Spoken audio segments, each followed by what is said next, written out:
नमस्कार दोस्तों, हिंदी स्टोरीज में मैं सरोज सांगवान आपका स्वागत करती हूँ। दोस्तों, आज आप एक मज़ेदार हिंदी कहानी सुनेंगे जिसे सुनकर आप हंस हंसकर लोटपोट हो जाएंगे। कहानी का नाम है अजब गजब ससुराल की अनोखी बहू।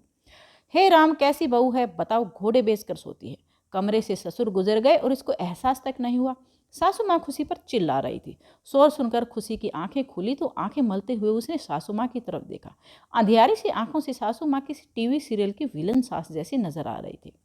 फिर कानों में उनकी हुंकारती आवाज़ पड़ी तो उसे समझ आया कि उसी की क्लास ली जा रही है। तुम्हें कुछ शर्म लिहाज है कि नहीं? तुम्हारे ससुर 2 बार एक दरवाजे से दूसरे दरवाजे निकल गए और तुम पूरे बिस्तर पर ऐसे फैल कर सो रही हो। इतनी जोर से दरवाज़ा भी बजा और तुम्हें होश ही नहीं आया। क्या ढोल नगाड़े बजाए जाएं तब तुम उठोगी? सास ने आंखें तरेरते हुए कहा। खुशी असमंजस में थी। सोच रही थी मैं तो काम निपटा कर सोई थी, छुट्टी का दिन है। घड़ी की ओर देखा तो अभी 40 मिनट ही बीते थे। अब ये क्या नया स्यापा है? शादी को महीना भर हुआ है और ये मेरी नींद के दुश्मन हो गई। अब नींद में भी घूंघट ओढ़ के सोना पड़ेगा क्या? खुशी की खुशी पर नजरें लगनी शुरू हो चुकी थी। उसमें तो कुछ जवाब दिया नहीं खुशी ने, पर खुराफाती दिमाग में एक तरकीब जन्म ले चुकी थी। चुपचाप उठी और चल दी रसोई घर में। बताइए माँ, क्या काम है? खुशी ने रसोई में उसके पीछे आती सास से पूछा। सास तुनक कर बोली, काम कोई नहीं है, काम की बात ही नहीं थी। पर तुम्हें इतना ध्यान तो रखना चाहिए कि कोई बड़ा तुम्हारे कमरे से गुजर रहा है और तुम देख लो। कोई चोर वगैरह घुस जाए तो भी तुम ऐसे ही सोती रहोगी। माँ, कायदे से तो सोते हुए दरवाज़ा बंद कर लेना चाहिए था मुझे, पर वह भी आप नहीं करने देती। अब सोते हुए आंखें खुली रख कर तो सोया नहीं जाता। कहने का मन हुआ खुशी का, पर मन ही मन बुदबुदाकर चुपचाप सुनती रही। जब उसने कोई जवाब नहीं दिया तो सास भी चुपचाप वहां से लौट गई। तभी पड़ोसन आ गई और खुशी उनके लिए चाय बनाने में व्यस्त हो गई। चाय लेकर गई तो पड़ोसन के कहते हुए सुना, कैसी बहू है आपकी? नए पैरों में बिछुआ, नए सिर पर पल्लू। आज की लड़कियां तो बस पढ़ लिख कर खुद को हीरोइन समझती हैं। सास कुछ जवाब देती उससे पहले खुशी ने उन्हें बड़ी इज्जत से धार पर धर दिया। अरे आंटी जी, कल सीखा पड़ोसन की बहू को मैंने जीन टॉप में देखा था, बिल्कुल हीरोइन लग रही थी। आपके तो वारे न्यारे हो गए होंगे ऐसी छरहरी बहू पाकर, वरना बच्चे होते ही पहले की औरतें बेडौल और बेडंगी हो जाती थी। आजकल की बहुएं तो सिर्फ अपने परिवार का ही नहीं, अपना भी पूरा ध्यान रखती हैं। कितनी खुशी होती है ना। खुशी की बात सुनकर पड़ोसन को इतनी शर्मिंदगी महसूस हुई कि वहां से चुपचाप चाय पीकर चली गई।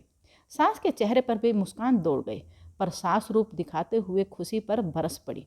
सही तो कहा उसने, घर में न सही बाहर जाओ तो थोड़ा दिखावा ही कर लिया करो। खुशी, मैं जानती हूँ तुम्हें आदत नहीं है, एक बार खून भी रिसने लगा था बिछुए की वजह से, अब तो पहन सकती हो ना।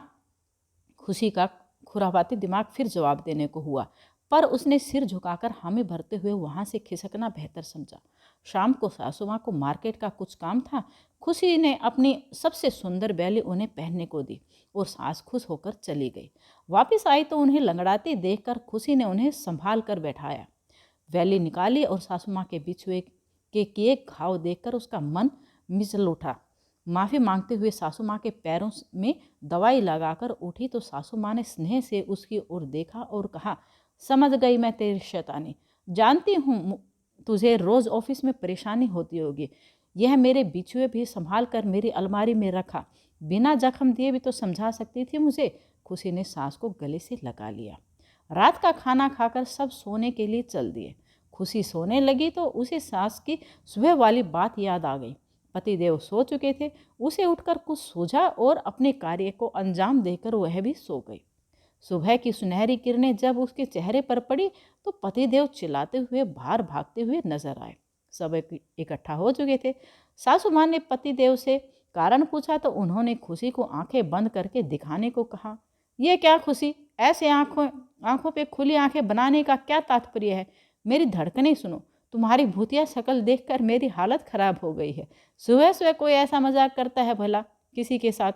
खुशी ने मासूमियत से दिन का किस्सा सबके सामने पतिदेव को कह सुनाया और कहा कि मैं तो आंखें खोलकर सोने की सोच रही थी, ऐसे नींद आई नहीं तो मैंने मेकअप का सहारा लिया। माँ ने बोला था कि देख लिया कर कौन रूम से गुजर रहा है। तो खुशी की खुरापात सुनकर सभी हंसते हंसते लोटपोट हो रहे थे और खुशी यह समझने की कोशिश कर रही थी कि वो अनोखी है या उसकी ससुराल अजब गजब है। ये कहानी भारती वशिष्ठ जी ने लिखी है। मैं उनका आभार प्रकट करती हूँ। तो दोस्तों, आपको ये कहानी कैसी लगी यदि आपको ये अच्छी लगी है तो इसको लाइक कर दें और चैनल को सब्सक्राइब कर दें, ताकि आपको हर दिन ऐसे ही रोचक कहानियाँ सुनने के लिए मिलती रहे। वीडियो देखने के लिए धन्यवाद।